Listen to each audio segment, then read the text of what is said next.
The ERS flies them to conduct intelligence, surveillance, and reconnaissance, or ISR missions in the area.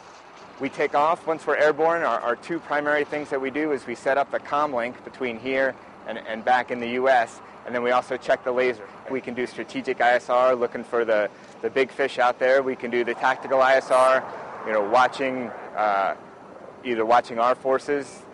If they're on a mission, we can provide overwatch, or just in the local area providing base defense. Whatever we can do where you need eyes in the sky.